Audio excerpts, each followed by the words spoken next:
할렐루야. 말씀 같이 보겠습니다. 말씀은 마태복음 13장 18절부터 23절까지 말씀 보겠습니다. 13장 18절부터 23절까지 말씀입니다.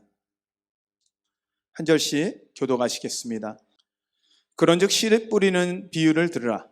아무나 천국 말씀을 듣고 깨닫지 못할 때는 악한 자가 와서 그 마음에 뿌려진 것을 빼앗나니 이는 곧 길가에 뿌려진 자요 돌밭에 뿌려졌다는 것은 말씀을 듣고 즉시 기쁨으로 받되 그 속에 뿌리가 없어 잠시 견디다가 말씀으로 말미암아 환난이나 박해가 일어날 때에는 곧 넘어지는 자요 가시떨기에 뿌려졌다는 것은 말씀을 들으나 세상의 염려와 재물의 유혹에 말씀이 막혀 결실하지 못하는 자요.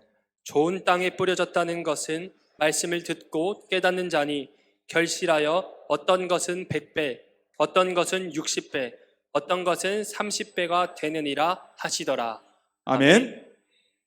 할렐루야. 우리 다 같이 한번 인사해 볼까요? 여러분 지금까지 어떠셨습니까?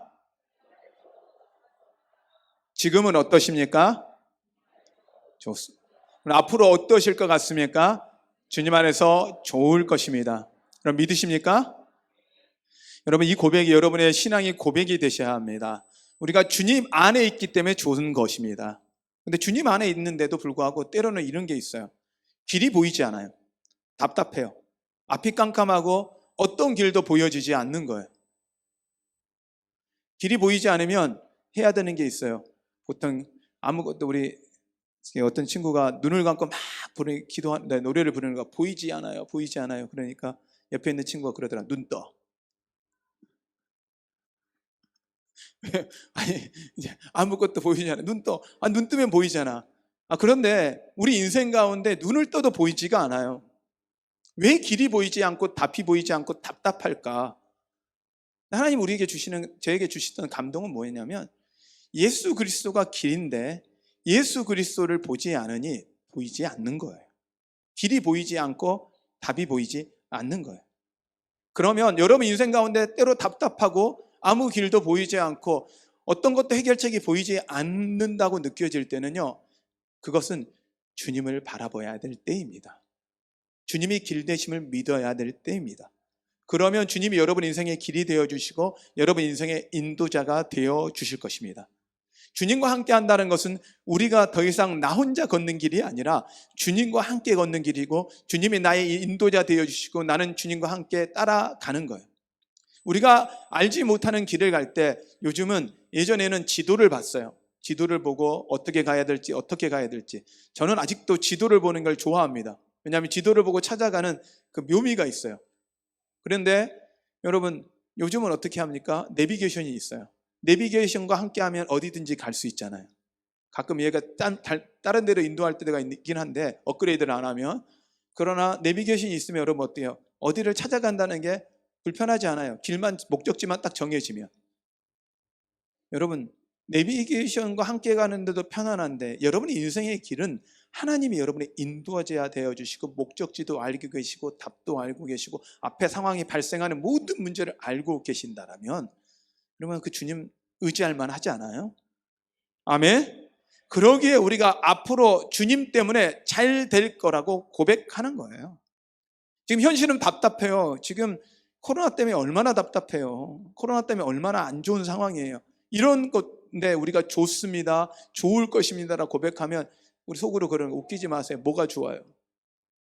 하나도 안 좋아요. 그런데요, 우리 눈앞에 보이는 건 좋지 않아요? 그러나 하나님과 함께 하면요 좋아질 것입니다. 이 안 좋은 상황이 좋은 것으로 역정될 것입니다. 아멘. 여러분 그 하나님을 여러분 신뢰하시기를 바랍니다. 여러분이 길이시기에 예수님이 길이시기에 그 길 대신 예수님을 따라가는 여러분 되십시오. 저는 히브리서 말씀을 지금 계속 히브리서 11장의 말씀을 통해서 성경 인물들을 쳐다보다가 제가 갑자기 마태복음으로 넘어왔어요. 그런데 이 마태복음을 넘어오게 된 이유가 히브리서의 그 인물들 안에 특히 믿음의 장이라고 하는 11장에 믿음이라는 단어가 몇 번을 나오는가 봤더니 믿음으로라는 단어만 21번이 나오더라고요. 11장 하나에 믿음으로라는 단어만 21번이 나오는 거예요. 거기에 믿음까지 포함하면 24번이 믿음이라는 단어가 나오는 거예요. 그러면 히브리서에서 나온 믿음의 선배들이 걸었던 길, 살았던 방식들을 정리해 보니 그들은 세 가지 방식에서 신앙의 성장을 가져왔던 거예요. 하나가 무엇이냐면 하나님 말씀을 들음이에요. 믿음의 선배들은 대부분 다 믿음으로 걸었던 사람들은 하나님 말씀을 들었던 사람이더라고요. 그리고 믿음의 말씀을 들었던 사람들은 그 믿음을 믿었어요. 하나님 말씀을 믿었어요. 그리고 하나님 말씀대로 행하였어요. 그 행한다라는 건 바로 순종입니다.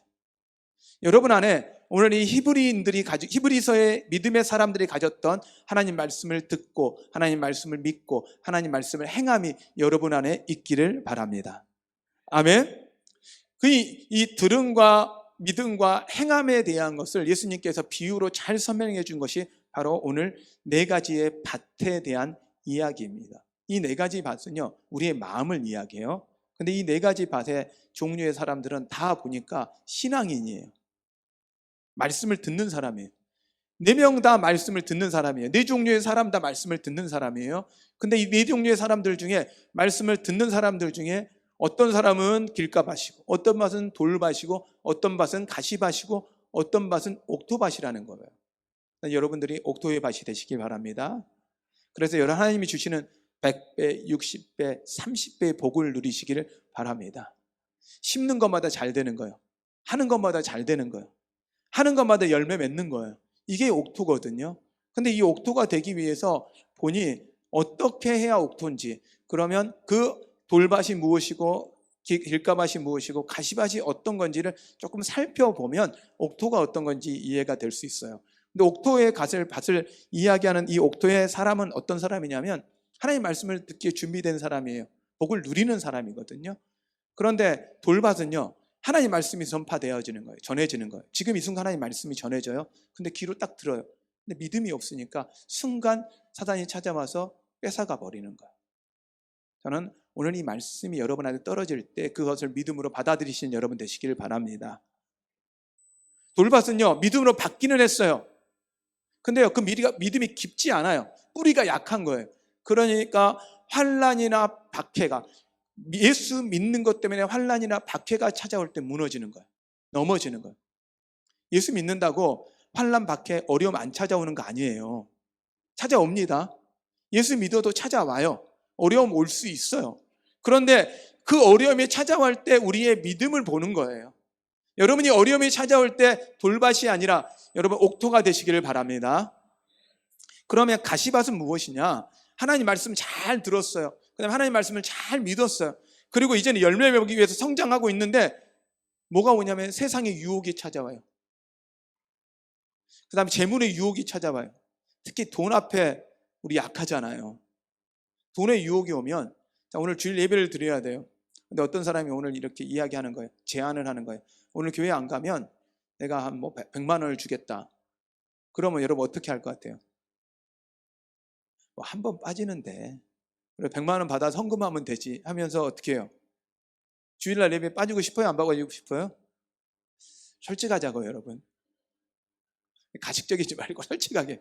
자, 100만 원. 자, 그러면 100만 원이 흔들리지 않는 믿음이에요. 한 1000만 원 갑시다. 자, 1000만 원 정도면 어떨 것 같아요? 한 번인데, 자, 1000만 원을 조금 흔들리기 시작하죠? 여러분 표정이 흔들리기 시작하셨어요. 근데 억 가면 억 합니다. 이제는 이게 한 번 빠지고 억 벌고 가겠지. 여러분, 이게 재물의 유혹이에요. 재물의 유혹은요, 여러분이 어떤 부분에 약한지 재물이 정확하게 여러분을 찔러 들어올 거예요. 유혹해 올 거예요. 가시는요, 우리의 생명같이 자라는 부분을 찌르고 들어올 때예요. 그럴 때 믿음으로 그 가시를 물리칠 수 있어야 합니다.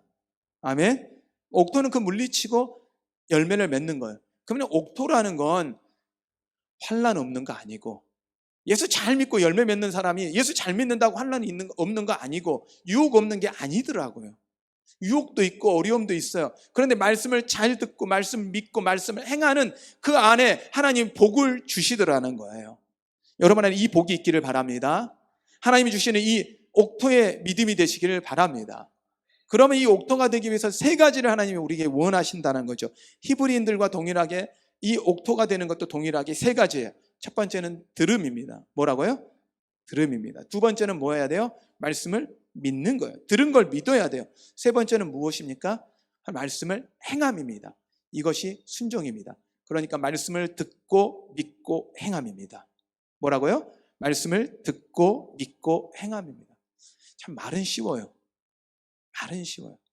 근데 우리가 이제 이렇게 생각하면 돼요. 우리가 아이들한테, 우리 특히 자녀를 키우시는 분들은 자녀한테 이렇게 합니다. 자, 엄마 아빠 말 잘 들어. 똑바로 들어. 그러면 이 이야기는 아이들이 그래요. 사춘기가 우리 어릴 때는요, 엄마 아빠를 들어요. 아빠 엄마 알았어요. 이렇게 해요. 사춘기가 들으면요, 그래요. 똑바로 들어. 그러면 듣고 있어요. 아니, 똑바로 들으라고 듣는다니까요. 그런데 여러분, 듣는 거예요, 안 듣는 거예요? 분명히 귀로는 들어요. 듣고는 있어요. 분명히 듣고는 있어요. 그런데 문제는 뭐냐면 전혀 받아들이지를 않아요.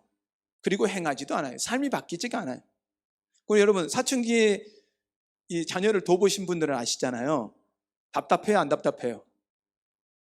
많이 답답하죠. 저도 사춘기 자녀를 키워본 입장에서, 그리고 사춘기 아이들과 지금도 살고 있는 입장에서, 많이 그 애들을 대하는 입장에서 저는 이 답답함을 느낍니다. 그런데요, 이 답답함을 느끼는 감정을 주님한테 조금 돌려봤어요. 그랬더니 주님 입장에서 우리를 쳐다보면요, 우리는 다 사춘기예요. 다 사춘기. 하나님 말씀이요. 하나님 듣습니다. 들을게요. 근데요, 사춘기 아이들한테는요, 그들의 마음을 여는 게 하나가 있더라고요. 걔들은요, 돈 주면 들어요. 돈 줄 때는 애들이 돈을 달라고 할 땐 태도가 바뀌어요. 엄마, 아빠. 그러니까 우리가 그러잖아요. 아이들이 갑자기 친절해지고 갑자기 말을 잘 듣는 것 같으면 우리가 던지는 말이 딱 하나 있죠. 돈 필요하니? 뭐 사달라고? 이게 바로 알잖아요. 근데 이게 우리가 주님한테 하는 태도예요. 주님이 우리한테 주님이 우리한테 필요하다 할 때는 우리는 뭐요? 이렇게 하다가 우리가 주님이 필요해서 뭔가 문제를 해결되려고 하면 우리는 주님 앞에 막 나오는 거예요. 그리고 야영을 떠는 거예요. 그래서 목회하는 목사님들이 가장 겁이 날 때가 언제냐면 안 나오던 교인이 새벽기도 나오는 거래요. 이게 또 뭔 일이 있나? 갑자기 안 하시던 기도를 하시나? 걱정이 된다는 거예요. 여러분, 이제 이 신앙의 사춘기에서 좀 벗어납시다. 사춘기는 자라고 있는 과정이긴 하지만 여러분, 신앙이 이제 성숙한 신앙으로, 성장된 신앙으로 자라나는 여러분 되시기를 바랍니다.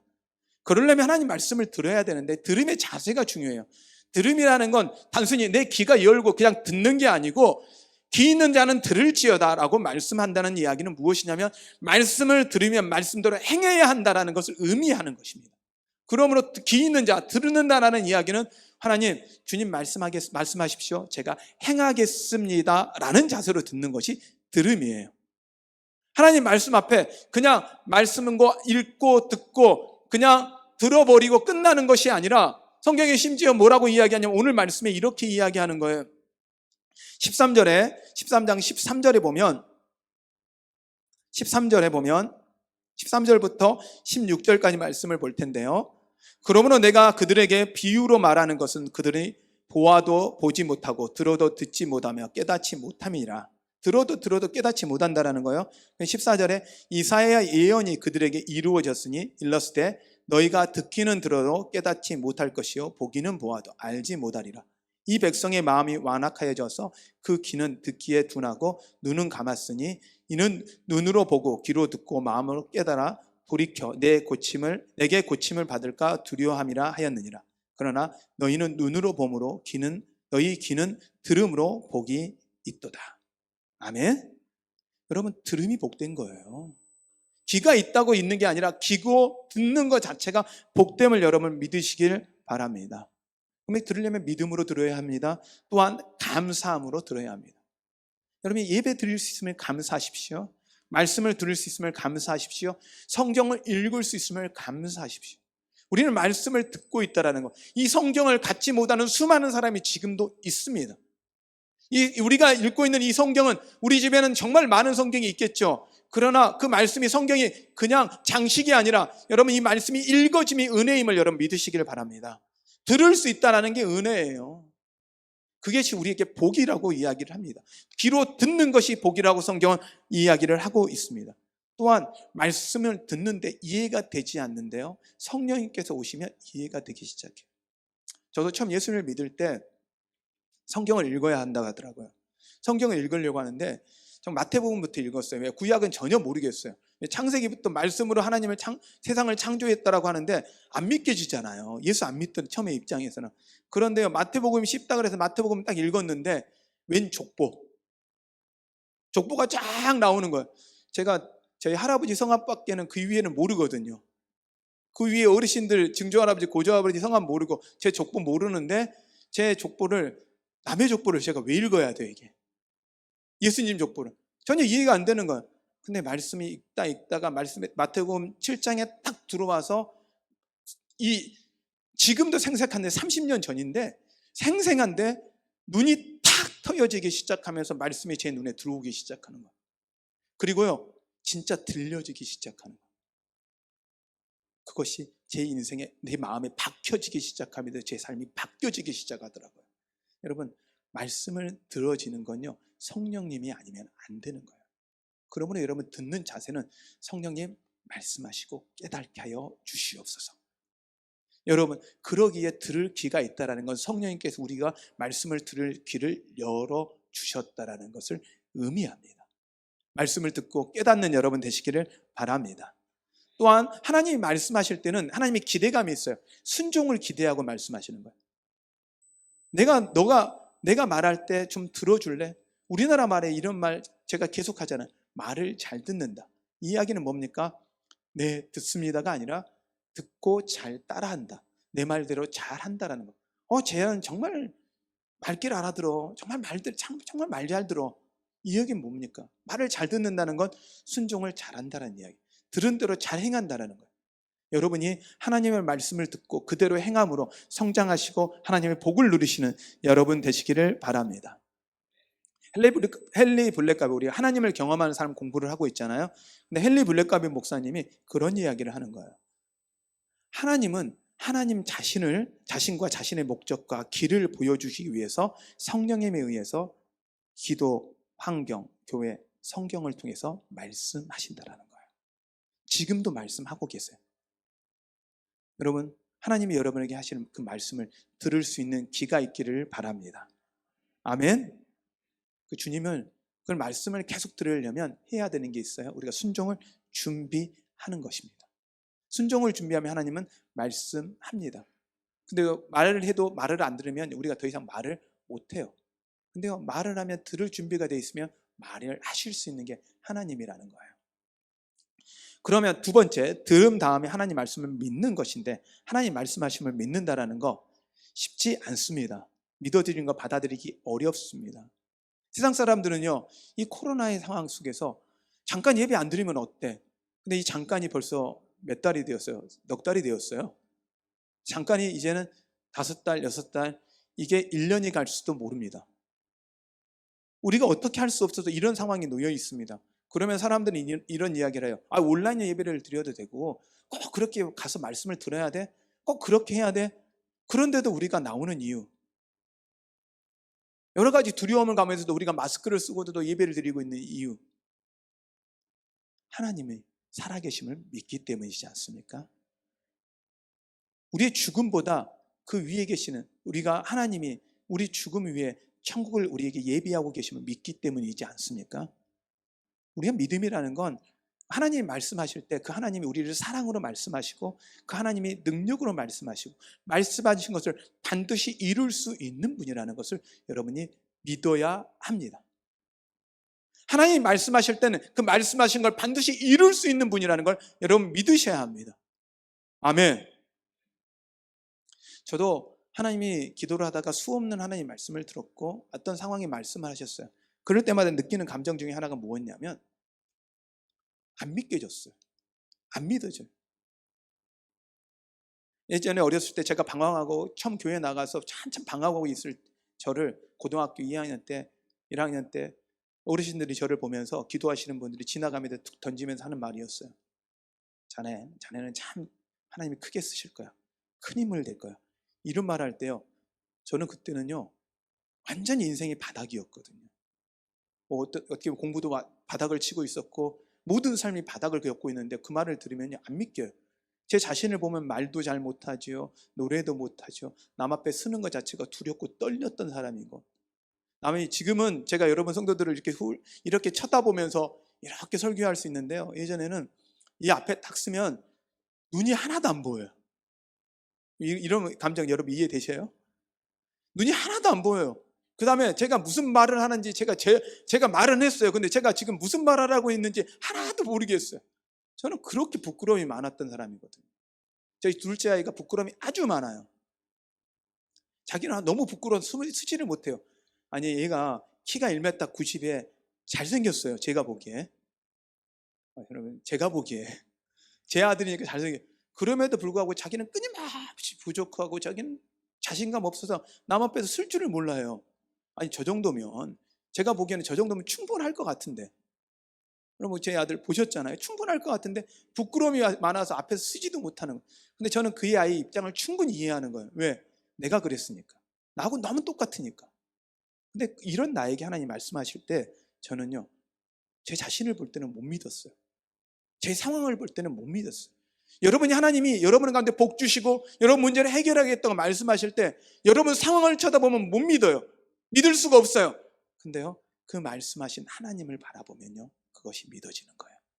믿음이라는 건 우리의 놓여진 상황을 보는 게 아니라 이 말씀하신 분이 누구냐라는 거예요. 어떤 분이 나에게 말씀하고 계시냐라는 거예요. 천지를 창조하시고 죽은 자를 살리신 하나님, 못할 것이 없는 전능하고 전지하신 하나님이 나에게 말씀하신 거예요. 나를 통해 일하시겠다고, 여러분을 통해서 일하시겠다고, 여러분의 인생 가운데, 여러분의 자녀들 가운데, 여러분의 사업 가운데, 여러분 직장 가운데, 여러분이 문제 가지고 여러분이 안고 있는 그 문제 가운데 하나님이 나타나시겠다고 말씀하시는 거예요. 우리는 그 하나님을 믿는 거예요. 그 하나님의 말씀을 믿는 거예요. 여러분 안에 이 믿음이 있기를 바랍니다. 이 믿음을 말씀하실 때 믿음은 3단계로 제가 설명을 드렸잖아요. 그래요, 하나님 하실 수 있어요. 이거 정도의 동의라고 이야기합니다. 이 동의는 그 믿음이 아닙니다. 맞아요, 하나님 하실 수 있어요, 확신합니다. 그런데 나와는 상관이 없어요. 이건 확신하지만 나와 상관이 없는 거예요. 이것도 믿음이 아닙니다. 믿음은요, 하나님 그 말씀을 믿습니다. 그 말씀대로 될 걸 믿습니다. 그리고 나의 인생을 그 말씀에 의지하고 신뢰하고 그 하나님 말씀에 내 인생을 걸겠습니다. 이것이 신뢰이고 이것이 믿음입니다. 유혹이 찾아오고 세상 재물의 유혹이 찾아올 때 우리 안에는요, 하나님이 아니라 그 유혹의 물질이 보여지는 거예요. 환난과 고난이 보여지는 거예요. 근데 여러분, 그것을 눈을 돌려 주님을 바라보는 것, 이것이 믿음입니다. 여러분 안에 이 믿음이 있기를 바랍니다. 그러나 이 믿음은 로마서 10장 17절에 보면 믿음은 들음에서 난다고 이야기합니다. 그러므로 말씀을 들어야 믿을 수 있음을 아셔야 합니다. 하나님 말씀을 더 많이 듣는 여러분, 읽으시는 여러분 되시기를 바랍니다. 믿음으로 믿었다는 거예요. 그런데 여기까지는 가시밭 가운데 같은 사람이에요. 그러나 옥토가 되는 것은 무엇이냐면 열매를 맺어야 돼. 열매를 맺기 위해서 반드시 해야 되는 게 행함이에요. 말씀을 들었다면 여러분 행하시는 여러분 되시기를 바랍니다. 순종을 해내는 거예요. 이것이 하나님이 원하는 거죠. 예수님은 또한 이 네 가지의 밭에 대한 이야기를 하면서 순종에 대한 말씀을 하시면서 마태복음 7장에 모래와 반석에 대한 이야기를 하세요. 말씀을 들었어요. 그런데 그 말씀을 순종하지 않으면 모래 위에 집을 짓는 거래요. 그런데 말씀을 들었어요. 그런데 그 말씀을 행하면 반석 위에 집을 짓는다라는 거예요. 모래 위에 집을 짓는 사람, 반석을 집을 짓는 사람이 똑같이 이 사람들도 둘 다 신앙인이에요. 근데요, 말씀을 들었는데 행하지 않는 사람은요, 어려움 찾아오고 유혹 찾아오고 박해가 찾아오면 홍수가 찾아온 것처럼 쓸려 가버린다는 거예요. 집이 무너진다라는 거예요. 그러나 반석 위에 집을 짓는 사람은 어려움 찾아오고 고난 찾아오고 박해가 찾아올 때 행함이 있는 사람은 어떤다? 이겨낸다라는 거예요. 견뎌낸다라는 거예요. 그러면 하나님을 믿는다라면 반드시 우리 안에 있어야 되는 건 행함이에요. 하나님 말씀대로 행하는 여러분 되시기를 바랍니다. 요한복음 14장 21절에 보면 나의 계명을 지키는 자나 나를 사랑하는 자니라고 이야기를 합니다. 나의 계명을 지키는 자야 나를 사랑한 자라고 예수님은 말씀하고 계십니다. 야고보서에서 야고보는 이렇게 이야기합니다. 야고보는 이렇게 이야기합니다. 자유롭게 하는 온전한 율법을 들여다보고 있는 자는 듣고 잊어버리는 자가 아니요 말씀을 듣고 잊어버리는 게 아니에요. 우리 교인들 중에 정말 감사한 것 중에 하나가 뭐냐면 말씀을 잘 잊으세요. 왜냐하면 그래서 어떤 교회에서 테스트를 해봤대요. 주일날 설교를 듣고 막 아멘 했잖아요. 나가면서 몇 퍼센트가 오늘 말씀을 기억하고 가는지. 아니, 금방 나갔잖아요. 은혜 다 받았잖아요. 그러나 우리가 축도와 동시에 잊어버려요. 나갈 때 몇 프로 정도가 기억하냐면 한 30%밖에 기억을 못 한대요. 아니, 30%인 사람만 오늘 말씀을 기억하고 산다는 거예요. 근데 행함이 없기 때문에, 말씀을 듣고 끝나기 때문에 우리 안에 남지가 않는 거예요. 그러니 온전한 자는 뭐냐? 말씀을 듣고 잊어버리는 자가 아니요 실천하는 자니라고 야고보서에서는 1장 25절에 말씀합니다. 또한 요한은 1서에서 이렇게 이야기합니다. 누구든지 그의 말씀을 지키는 자는 하나님의 사랑이 참으로 그 속에 온전하게 되었나니 이로써 우리가 그 안에 있는 줄을 아노라. 아멘. 야고보서 1장 2절에 보면 그 행하는 일에 복을 받으리라 라고 이야기합니다. 실천하는 자는 복을 받는다라는 거예요. 복을 누린다라는 거예요. 여러분 안에 하나님의 이 복이 여러분 가운데 있기를 바랍니다. 그럼 여러분 말씀은 어떻게 합니까? 잘 들어야 돼요. 그렇죠? 잘 들으면 뭐 합니까? 잘 믿어야 합니다. 잘 믿었으면 어떻게 합니까? 듣고 하나님 말씀을 들은 그대로 어떻게 해야 돼요? 행해야 합니다. 제가 오늘 이 삼각대로 설명을 좀 해드리려고 해요. 삼각대를 좀 부탁드릴게요. 하나님의 말씀은 이 세 가지로 표현합니다. 다시 이야기할게요. 뭐가 있어야 된다고요? 세 가지. 가운데로 좀 부탁할게요. 먼저 이게 지금 세 삼각대입니다. 하나는 들은 거고요. 하나는 믿는 거고 하나는 순종하는 겁니다. 근데 이 삼각대가 있는데 이 삼각대가 만일 말씀을 듣지 않고 믿고 그냥 순종하는 거예요. 그냥 믿고 순종하는 거예요. 그러면 어떻게 되냐면 이 삼각대는 무너져 내버려요. 넘어질 수밖에 없는 거예요. 불안한 거죠. 그럼 반드시 어떻게 됩니까? 들음이 있어야 되는데 이 상태는 듣지 않고 믿음과 순종을 하면 자기 신념, 하나님 말씀이 아닌 자기 신념과 자기 생각으로 살아갈 수 있는 사람이 되어집니다. 두 번째 사람은 무엇이냐? 이런 거예요. 들음은 있어요. 순종은 있어요. 그런데 뭐가 없냐면 믿음이 없어요. 믿음이 없으면 어떻게 되냐? 이 사람도 쓸 수가 제대로 없어요. 무너져 내릴 수밖에 없다라는 거예요. 그러면 말씀을 들었다라면 반드시 뭐 하니까 믿어야 합니다. 믿어야 뭐 할 수 있어요? 행할 수 있는 것입니다. 그러면 마지막으로 행함은 순종과 같습니다. 그래서 말씀을 들었다라면 믿고 반드시 뭐 해야 합니까? 순종해야 하고 행해야 합니다. 행함이 없으면 이 말씀은 우리의 것이 될 수가 없습니다. 열매를 맺을 수가 없는 삶이 된다는 거예요. 여러분, 하나님을 믿는다라는 건 그냥 듣는 게 아니에요. 하나님을 믿습니다라고 말로만 믿는 것도 아니에요. 마음으로만 믿는 게 아니에요. 우리의 삶에 변화가 있어야 합니다. 여러분, 하나님을 사랑하십니까? 근데 하나님은 이렇게 이야기합니다. 하나님을 사랑한다라면, 나를 사랑한다면 나의 계명을 지키는 자라. 나의 계명은 무엇이냐? 서로 사랑하는 것이다.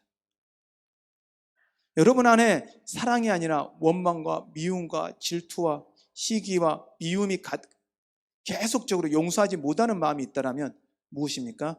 여러분 듣긴 들었습니다. 그러나 믿기는 믿었습니다. 그러나 행함이 없는 것입니다. 주님은 우리에게 다시 부탁합니다. 나를 사랑한다라면 나의 계명을 지켜달라고요. 그러므로 여러분 하나님 말씀을 들으셨다라면 믿으신다라면 반드시 여러분 삶 속에 행하시는 여러분 되시기를 바랍니다. 오늘 이 찬양을 좀 가사를 좀 보면서요 같이 좀 은혜를 나눴으면 좋겠는데요.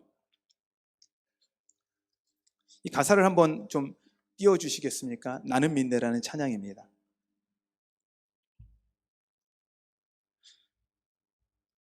한번 같이 읽어볼까요? 내게 허락하신 시련을 통해 나의 믿음 더욱 강하게 자라라. 우리 인생에 시련이 없는 게 아니에요. 시련은 찾아와요. 근데 그것이 무엇을 만드는 거예요? 나의 믿음을 더욱 강하게 자라나게 한다는 거예요. 그 다음 가사를 볼까요? 험한 산과 골짜기가 골짜기 지나는 동안 주께 더 가까이 나를 이끄죠. 험한 산과 골짜기 우리 인생 지나갈 수 있어요. 그러나 그것이 주님께 더 가까이 가는 도구가 되어주는 거예요. 그 다음 가사를 좀 보여주실래요? 내가 겪는 시험이 어렵고 힘겨워도 내 주님보다 크지 않네. 여러분한테 닥쳐오는 시험이 무엇입니까? 여러분이 닥쳐오는 문제가 무엇입니까? 그 문제보다 주님이 더 큼을 여러분 믿으시길 바랍니다. 아멘. 그 다음 가사 보여주실래요? 내가 앞에 바다가 갈라지지 않으면 주가 나로 바다 위 걷게 하리. 밤새 기도하는 거예요. 평생 기도하는 거예요. 하나님 바다 가르게 해주세요. 하나님 기적 보기를 원합니다. 그런데 주님은 바다를 가르시는 게 아니라 우리를 바다 위를 걷게 하세요. 우리의 기대와 달리 하나님은 더 큰 일을 우리 가운데 행하실 수 있다라는 것입니다. 아멘. 그 다음 가사 보여주시겠어요? 나는 믿네 주의 능력으로 내 삶 새롭게 되리. 나는 믿네 주의 능력으로 담대히 나아가리라. 예, 그 다음 가사요. 주와 함께 싸워 승리하리라. 날마다 믿음으로 나 살아가리. 여러분 이 가사가 여러분 인생에 힘이 되기를 원합니다. 하나님 말씀이 여러분 가운데 믿어지고 그 말씀이 여러분 가운데 삶으로 행함으로 나타남으로 순종하는 여러분 되시기를 바랍니다. 함께 찬양하겠습니다.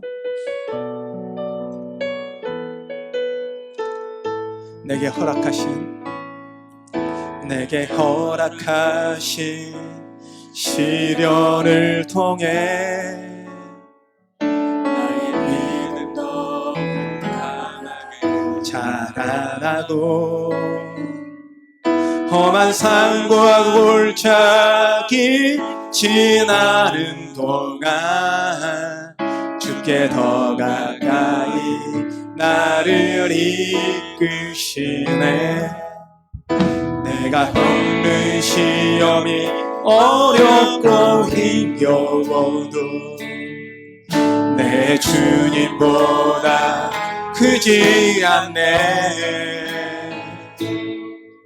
내 앞에 바다가 갈라지지 않으며 주가 나로 바다 위 걷게 하리. 나는 믿네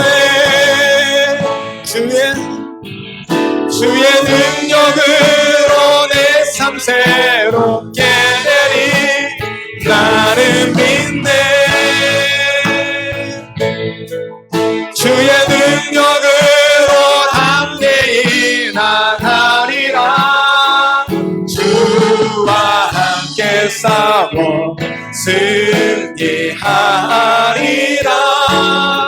날마다 믿음으로 나 살아가리. 한 번 더 우리 찬양하겠습니다. 내게 허락하신 시련을 통해 나의 믿음도 강하게 자라나고 험한 산과 골짜기 지나는 동안 주께 더 가까이 나를 이끄시네. 내가 겪는 시험이 어렵고 힘겨워도 내 주님보다 크지 않네. 내 앞에 바다가 갈라지지 않으며 주가 나로 바다 위 걷게 하리. 나는 믿네 주의 능력으로 내 삶 새롭게 되리. 나는 믿네 주의 능력으로 담대히 나가리라. 주와 함께 싸워 승리하리라. 날마다 믿음으로 나 살아가리. 나는 믿네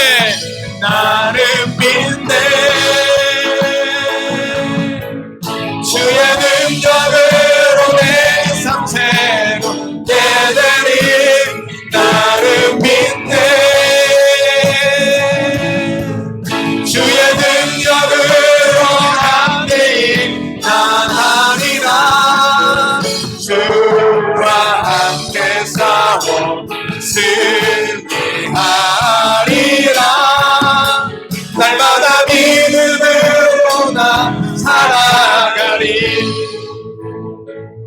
시간 기도할 때요, 여러분에게 어떤 시련이 있으십니까? 여러분에게 어떤 그 험한 상과 골짜기가 여러분 앞에 놓여 있습니까? 아니면 어떤 시험이 여러분 안에 놓여 있습니까? 해결되지 않은 어떤 문제가 여러분을 바다처럼 여러분을 가로막고 있습니까? 여러분, 주님을 믿으십시오. 주님은 우리에게 말씀하셨습니다. 내가 능력 주시는 자에서 내가 모든 것을 할 수 있느니라. 주님이 여러분이 믿음으로 감당할 수 있다고 말씀하셨습니다. 우리에게 주님은 다른 걸 원하시는 게 아닙니다. 그것을 행할 능력도 원하지 않습니다. 그것을 행할 지혜도 필요하다고 하지 않습니다. 오직 하나님 우리에게 요구하시는 것, 나를 믿어라. 나를 믿어라. 나를 믿어라. 주님입니다. 주님을 믿으라고 말씀하셨습니다. 오늘 이 시간 고백할 때, 하나님, 내가 주님을 믿고 행하게 하여 주시옵소서. 주님을 믿고 하나님 따라가게 하여 주시옵소서. 주님을 믿고 순종하게 하여 주시옵소서. 그 믿음 주시옵소서. 우리 이 마음을 갖고 주님의 이름을 부르며 기도합니다. 기도하겠습니다. 하리라 날마다 믿음으로 나 살아가리. 나를 믿네. 주의 능력으로 내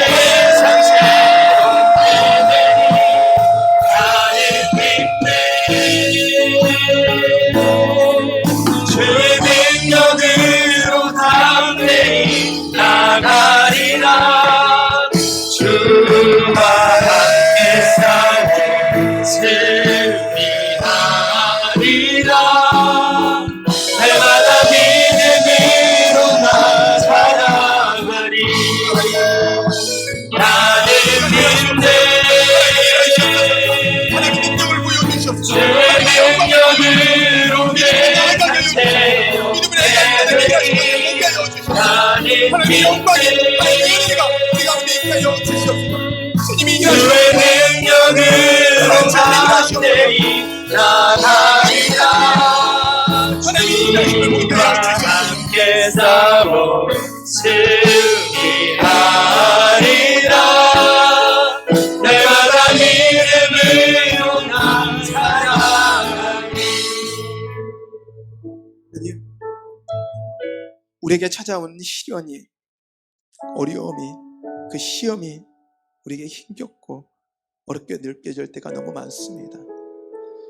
도저히 끝나지 않을 것 같은 그 파도가 우리에게 밀려옵니다. 하나님, 길이 보이지 않아 막혀있는 바다가 나를 막았습니다. 하나님, 그러나 주님을 보라고 말씀하셨기에 믿음으로 주님을 봅니다. 주님을 의지하라고 하셨기에 주님을 의지합니다. 주님을 따라오라고 하셨기에 주님을 따라갑니다. 하나님, 믿음으로 순종합니다. 우리 가운데 하나님, 이제는 더 이상의 시련과 아픔과 고통이 우리에게 아픔이 아니라 은혜가 되게 하여 주시옵소서. 이들이 겪고 있는 하나님, 해결되지 않은 그 문제를 붙잡고 있는 그 문제가 더 이상 문제가 아니라 간증이 되게 하여 주시옵소서. 살아계신 하나님을 찬양하는 도구가 되게 하여 주시옵소서. 하나님, 이들을 사용하여 주시옵소서. 하나님의 영광의 도구로 사용하여 주시옵소서. 오직 주님만 그렇게 하시옵소서. 예수님의 이름으로 기도하였습니다.